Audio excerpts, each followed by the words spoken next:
বছরের এই সময়ে বৃষ্টিপাতের পেছনে মুখ্য ভূমিকা রাখে দক্ষিণ পশ্চিম দিক থেকে আসা মৌসুমী বায়ু।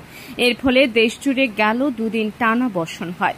বৃষ্টির এই প্রবণতা আসছে সপ্তাহ জুড়েই অব্যাহত থাকতে পারে। এরই মধ্যে আগামী 24 ঘণ্টার মধ্যে সাগরে একটি লঘুচাপ সৃষ্টি হতে পারে বলে জানিয়েছে আবহাওয়া অধিদপ্তর।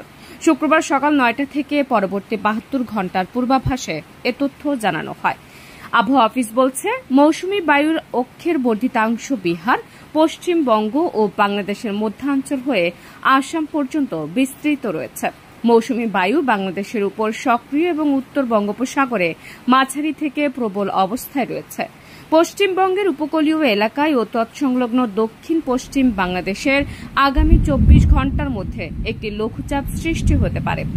এদিন সকাল 9টা থেকে পরবর্তী 24 ঘণ্টায় রংপুর, রাজশাহী, ঢাকা, ময়মনসিংহ, খুলনা, বরিশাল, চট্টগ্রাম ও সিলেট বিভাগের অধিকাংশ জায়গায় অস্থায়ীভাবে দমকা হাওয়া সহ হালকা থেকে মাঝারি ধরনের বৃষ্টি অথবা বজ্রসহ বৃষ্টি হতে পারে।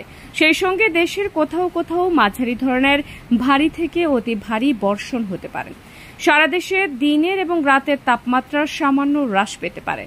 শনিবারের সকাল 9টা থেকে পরবর্তী 24 ঘণ্টায় রংপুর, রাজশাহী, ঢাকা, ময়মনসিংহ, খুলনা ও সিলেট বিভাগের অধিকাংশ জায়গায় এবং চট্টগ্রাম, বরিশাল বিভাগের অনেক জায়গায় অস্থায়ীভাবে দমকা হাওয়া সহ হালকা থেকে মাঝারি ধরনের বৃষ্টি অথবা বজ্রসহ বৃষ্টি হতে পারে।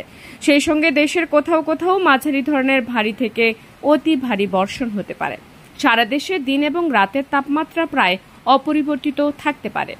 রোববারের সকাল 9টা থেকে পরবর্তী 24 ঘণ্টায় রংপুর, ময়মনসিংহ ও সিলেট বিভাগের অধিকাংশ জায়গায়, রাজশাহী, ঢাকা ও চট্টগ্রাম বিভাগের অনেক জায়গায় এবং খুলনা ও বরিশাল বিভাগের কিছু কিছু জায়গায় অস্থায়ীভাবে দমকা হাওয়া সহ হালকা থেকে মাঝারি ধরনের বৃষ্টি অথবা বজ্রসহ বৃষ্টি হতে পারে। সেই সঙ্গে দেশের কোথাও কোথাও মাঝারি ধরনের ভারী থেকে ভারী বর্ষণ হতে পারে। সারা দেশে দিন এবং রাতের তাপমাত্রা সামান্য বৃদ্ধি পেতে পারে। বর্ধিত 5 দিনের বৃষ্টিপাতের প্রবণতা অব্যাহত থাকতে পারে বলেও জানায় আবহাওয়া অধিদপ্তর।